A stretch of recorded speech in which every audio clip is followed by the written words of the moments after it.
నేను మీ అభినవ్. నేను మా ఊరు వచ్చాను, వైజాగ్ ఎండాడ. ఇక్కడ మీరు చూస్తున్నారా నేను ఎంత బాగుందో టెరెస్ పైన.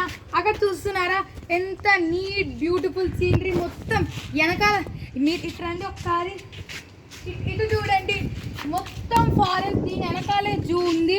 ఇదంతా మా టెరెస్. ఎంత పెద్దగా ఉందో చూడండి ఒకసారి.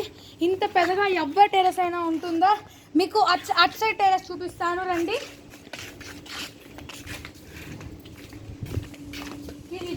ఇక్కడ చూడండి ఎంత బాగుందో వ్యూ. ఆ బిల్డింగ్స్ ఇక్కడ జస్ట్ దీనికంటా మంచి సీనరీ ఎక్కడ ఉండదు. లెఫ్ట్ సైడ్లో అన్నిటికీ బిల్డింగ్స్, రైట్ సైడ్లో ఫుల్ ఫారెస్ట్. ఈ వ్యూ ఎక్కడైనా చూసారా? ఈ వ్యూ అలాగంటే మనం లెఫ్ట్ సైడ్ సన్ని చూస్తున్నాం, రైట్ సైడ్ మూన్ను చూస్తున్నాం. ఇలాంటిదే ఎలాగుంటుంది. కింద చూడండి ఎంత బ్యూటిఫుల్ ఫారెస్ట్ ఉందో. ఇక్కడైతే ఆక్సిజన్ పీల్చుకుంటే సేమ్ ఏదో అమృతం పీల్చుకున్నట్టు ఉంటుంది. Thank you guys, good bye. Thank you. Subscribe మీ, లైక్ మీ. Thank you.